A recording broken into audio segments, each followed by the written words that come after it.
What's up guys, Luke Del Priore here. Dario Del Priore, Luke's brother. If you're interested in SMMA and you're thinking about starting a social media marketing agency, you may have not considered that all the gurus have probably lied to you to make a sale. So today's video, we're gonna be going completely into depth on why the majority of these agency owners, apparent agency owners, influencers have lied to you, and why you might not actually be doing the right thing, and why the business that they're pitching you on is not all that it seems. Yeah, and they shut down their agency to start a coaching business at $50K a month. They hit $50K a month and then they shut it down. Right. To start coaching. Or they say, start a school community, start a school community.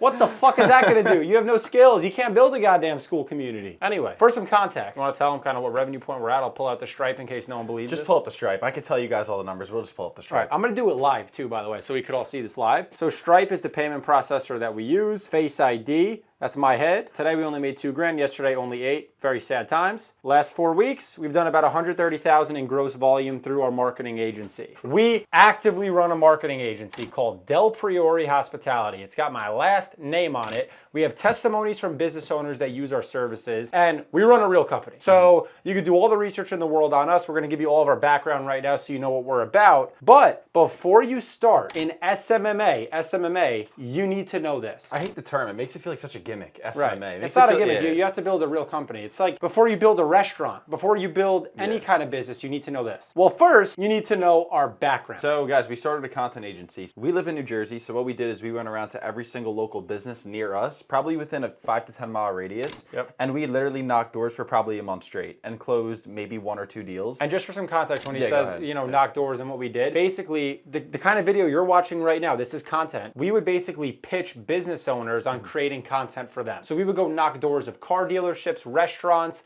really anyone you could think of. And we would basically say, hey, I'll take 10 pictures, 10 videos, I'll shoot everything, I'll edit it all together for you, and I will post it for you on your account in exchange for a monthly fee. So let's say we were gonna create 10 videos, take 10 pictures, and post all of it. We might charge someone $2,000 per month to do that. Now, I was a sales guy the whole time, so I would go pitch all the deals and get all the contracts. And I was holding the camera, just like our cameraman Rudy was doing. Right, so he was doing all the service, and he was shooting it, editing it. Funny enough, the guy that's behind the camera right now, Rudy Braun, lifelong friend of ours, became our videographer at the time. It was a fun business. We had a blast. It was probably the most fun 3 months of my life. However, reality settled in at a certain point. With this business model right here, the content agency that we were running, there was too many flaws to keep it going. Overhead was going to get ridiculous as you scale because the cost of videographers is a lot. Trying to compete with freelancers that would come in just by themselves and say, hey, don't pay some big marketing firm. I'll come in with my camera, edit it together, and I'll do it myself. Hard to compete with those guys. Also, retention, which is basically how long you keep a customer, was a problem as well. Do you want to dive into why? Yeah, so with the content that we were producing, it looked phenomenal, and the business owners actually loved it. We actually got some of our clients millions of views, and even after that, the problem with content and just producing content, there's really no way to prove something called return on investment, otherwise known as ROI.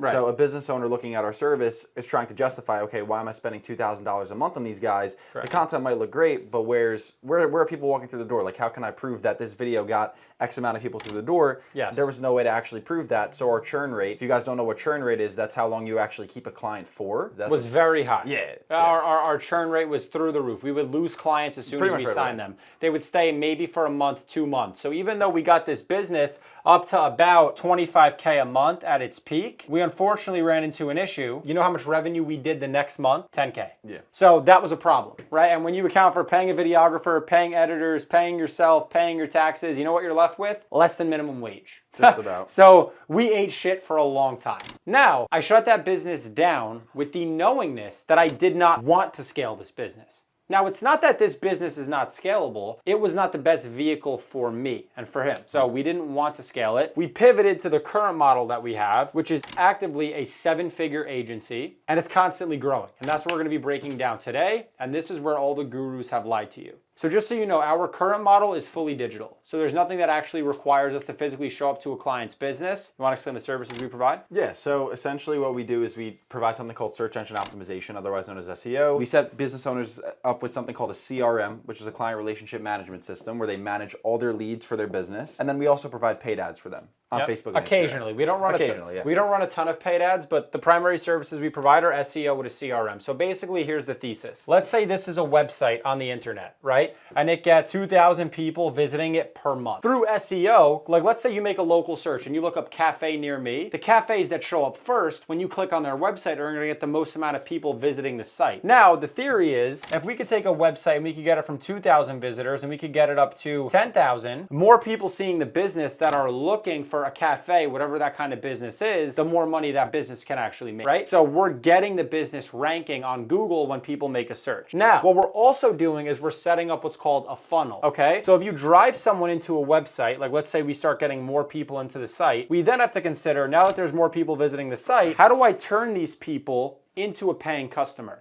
I'm sure you've seen pop-ups when you visit a website, send us your email for 15% off an order, etc., etc. That's basically pieces of what we call a marketing funnel, and that's part of what we set up for our customers. So we create incentives on the website to try to get people to convert into a paying client. So maybe on a website they have a simple contact us form, which doesn't get filled out a lot, and we replace that with a better, more appealing form that people will fill out more, so we can show, hey, we got your website from 2,000 visitors to 10,000, and out of the new 8,000 people that visited your site, we got X amount of people to fill out a form, so I can say, hey, here's how many leads we actually got. And that's where the CRM comes into play, because the CRM is where we track all the leads that come in. Now, without getting too into the weeds of service, just so you know, this is our current model. This is the business that we actively run at 7 figures plus. We're on pace for an easy multiple 7-figure by the end of this year. Now, this is where the gurus have lied to you. So guys, just so you know, this right here, what's on the board is exactly where every single guru, and this is what the gurus don't tell you, you absolutely need a business partner if you want to run a business at 7 figures, if not multiple 7 figures. Exactly. Spot on. And here's the thing. This is where most people fail in the agency space. They'll say, get 5 customers to pay you $2,000 a month and you make 6 figures. Are you accounting for churn rate and the customers that are going to leave? Are you accounting for all the fulfillment that you're actually going to have to do? There's a million and one factors that are going to come into play that nobody wants to account for. Nobody. And you know why people don't want to account for it? Because they're not reliable. And at the end of the day, like I said, the guru wants to make the sale to say, buy my agency course, I'm going to show you how to make $100,000 a year with a marketing company, but they fail to assess all the pillars and pieces that are involved in running an agency. It's not as easy as making a fucking sale. Making a sale is hard enough. I bet none of you guys have sold a goddamn thing in your life. Making a sale is hard enough. So here's how Dario and I run our company. So you guys are going to see kind of the multiple areas of business, and I know it seems like I have more tasks, but Dario's actually busier in a day because this is what the gurus don't talk about. That's where the business gets very hard. So we'll kind of break down the moving parts of the business, how I navigate my side of the business and the equity that I get, and how he navigates his side of the business with the equity that he gets. Here's how we do it. Anytime we need to make an investment, I pretty much had that decision. When we're recruiting more cold callers for our business, I'm trying to recruit those people, bring them in, and train them. All the sales is completely managed by me, whether it's me actively on the Zoom call or one of my sales reps. I manage the whole sales team. All the marketing with the telemarketing that we do, the content that goes up on our Instagram page, I manage that. All the billing, if there's an error with something like an invoice not being paid, I have to be on top of that to see it, to say, hey, this customer hasn't paid. I'll reach out and let them know. All the legal, so when it comes down to dealing with accountants, dealing with attorneys, that's stuff that I'll deal with. When it comes down to hiring, I'm managing that as well. So let's say Dario tells me, hey, I need an expert in integrations, or I need another SEO expert. I will go try to hire that person, as well as trying to manage scale. We both do that. Now, I have 50% equity in the business. Dario has 50% equity. We basically share everything anyway. However, this is the model that has allowed us to grow. I stick to the things that I'm good at. I am a natural born salesperson. I can get on a call and I can close. I can train the sales guys. That's what I'm good at. I will always be good at that. Instead of me becoming the tech guy and learning all of the SEO in depth, learning the CRM, learning all these things, I stick to the areas of competency where I am strong. I stick to what I'm good at. I'm good at all of these things and I'm getting better at them. So if I just keep playing this game and if I just keep improving on my skills, the business is consistently growing. And every month, guess what? It grows. Definitely a little bit less on my side, but it's actually not. It's actually... It's a lot. I would say this is the most untalked about part of the agency space. Everybody talks about the sale on YouTube. People never talk about this. All right, guys, and the most untalked part about the agency space is the service delivery. You'll see a bunch of kids online posting their closes, and they just closed a $3,000 a month agency client, and then they just don't talk about their back-end fulfillment because that client probably left them in a month. So they'll close the deal, and then nobody will fulfill it, and they're just churning and burning. But that YouTube video got them a course sale. You know, that's really honestly how it works. So this is the most untalked about part, the service delivery. So anytime Luke signs on a client, I'm here to fulfill it with the rest of the team. It takes hours, guys, just so you know, to actually perfect service delivery. I'm sorry, hours? What am I saying?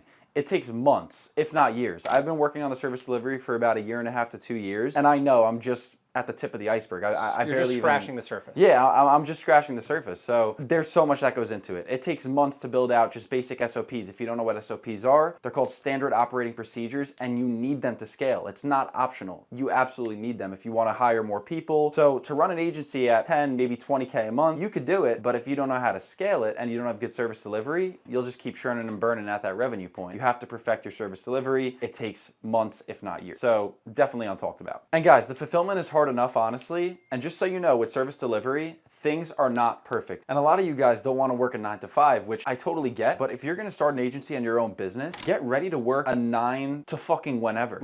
There's no hours. You guys got to understand that if it's your own business, you make the money for yourself. You're not getting a paycheck. You make your paycheck. I know that sounds so corny, but it's very true. Another thing is when you start your own business, you never really step away from the company. I'm ready to finish up this video so I can go back to working on service delivery. To just be quite frank, I'm ready to wrap this video up as soon as possible, just because there is so much shit on my plate. I have clients blowing up my phone and WhatsApp. Guys, I'm managing close to 100 clients at this point. It's overwhelming as fuck as you're trying to scale. There's a lot of growing pains. There's almost everything you could think of, if not more. It's just an absolute headache almost every day. Automations break all the time. You have to get in there. You have to fix things. It's not so cookie cut like you would see. But that's the beauty of it. It's beautiful. That's the beautiful part about running your own business. You get to take on all that stress to take a higher paycheck than anybody else. So fair. I'm not deterring you from starting a business. This is not a video to be negative. This is a video to show that my board is shit and to show that this is the raw reality of running an agency. That's just what it is. Service error. There we go. Right, there you go. So there was a service error with the board. You got that in the middle of the video. I'm not editing that out. Yeah. So anyway, there you go. That's kind of how we run our business. It's 50-50 so that I can focus on my areas of competency and Derek can also focus on his areas and consistently make them better. Because what people don't like to talk about in the marketing agency space, like Dario just said, something that I really did foresee is churn. Now, one thing that we do know about churn, okay? Inevitable. Never zero. It will never be zero. You will never run a recurring revenue business like a marketing agency where you never lose a customer. It's not possible. That is not possible. You can be the best. It doesn't matter. You can literally make someone $1 million a month and they might think, fuck it, I could go make 1.2 with this other guy. You will never keep people forever. No. So what I've always thought is that if churn will never be zero, sell your way out of any of the ruts. And the reason you have to sell your way out of any of the ruts is because Dario, running the service delivery team, cannot get better service for our clients without data. The more clients we have at a given time, the better service can get because we have more room to fuck up. And this is not to scare our clients or people that we work with. This is to show, hey, we're using everyone that we work with as data to get better results for you as a current client and for our future clients because we have more shit to test with too. And also our clients' businesses work the exact same way. I don't want to dive into the services, but they fuck up too. Nobody is perfect. So you have to not test on people, but you have to get better and improve. That's what they're expecting. Everybody knows you're not perfect, but you have to improve. And just so you guys know, our churn rate is less than 5%, which means that we lose less than 5% of our customers monthly. So let's say we start the month at 100 customers. We know that predictably we're going to lose probably about 4 customers that month. Let's say we start the month, let's say 100 customers. Let's zoom in here. So let's say we start the month at 100 customers. Our churn is less than 5%. So let's say it's 4. Minus 4 has us at 96. That's if we're not signing up new clients, which means, let's say I charge $2K a month with 100 customers. I'm at $200,000 a month. You guys follow this? I'm at $200,000 a month. But if I lose 4 customers, that puts me down to what? 192. 192. Do we ever want our business to go this way? No. We want it to go this way. So if churn is inevitable, and I know I'm going to lose the 4, that's okay because we close over 20 customers per month at an average retainer fee of $2,000 to $3,000 per month. This is why we've been able to scale. On any given day, I can pull up my calendar for this upcoming Monday. Today's a Saturday. Today's a content day. This is my calendar for this upcoming Monday. Not a crazy amount of discovery calls, but I have a couple discovery calls and a couple follow-up calls. Look at the amount of appointments I have on Tuesday. If I'm going to be sitting down and closing all these deals and trying to make the business more money, how the hell is any of this going to happen? That's service. These are service calls. You have to have both moving at the same time. Why do you think when you go to a car dealership, there's sales and there's service? Yes. Same thing with an agency, guys. It has been pitched to you guys that you can run the business as a one-man show. And why do you think everybody shuts down their agency to start a coaching business? Right. Because they can't grow their agency anymore. They gave out. Teaching agency owners how to scale it to 20K per month. 20K per month? 20K per month is peanuts. If you run a marketing agency, that is fucking garbage. That's not even even a lot. 20K per month, I can do 20K a month in my sleep. 100K a month is not even a lot. We're on pace for $1 million plus a month. That's what I'm looking for. 8 figures, fuck the 7. I don't even care about the 7 anymore. I'm shooting for the 8. Because if we went from 0 to 10K a month, and we went from 10 to 100K a month, the next 10X is $1 million a month. So fuck it, that's the next goal. This is where you guys have been lied to. You need a business partner if you're going to start a marketing agency, in my opinion, especially because it's been pitched as a beginner business. Do you want to be staying up at midnight, not knowing what the fuck's going on with your business, without someone that you could lean on to say, yo, I'm lost here? Yeah. Dude, when we first started the business, we would literally sit in our rooms together, watch videos about email marketing, how to get started, how to get our first client. Those were the best days. How to purchase your domain, how to get your... all the basics. And like, for all you guys as beginners, you're gonna look back at those days and say, man, those are the days. Those if you don't were quit. The days. If you don't quit, you're gonna look back and say, damn, those were the days. Because that's the most fun. Not knowing if it's gonna work is the most fun part, you know?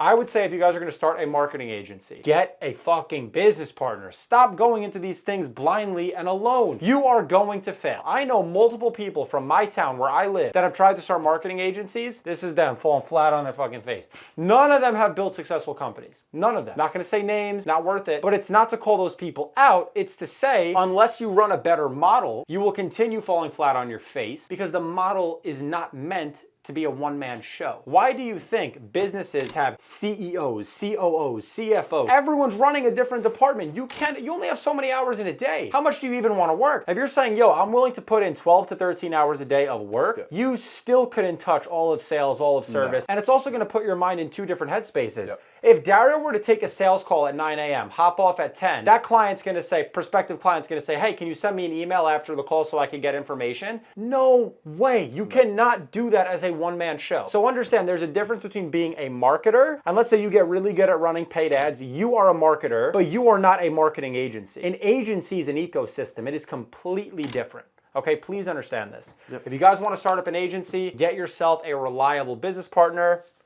I'm grateful enough to have my brother. Fair. If you guys have a brother, maybe go out, get your brother, get your best friend, someone that you know you can actually rely on that has opposing skills. Because if you guys are both tech guys, one of you guys is gonna wanna do the tech stuff more than another.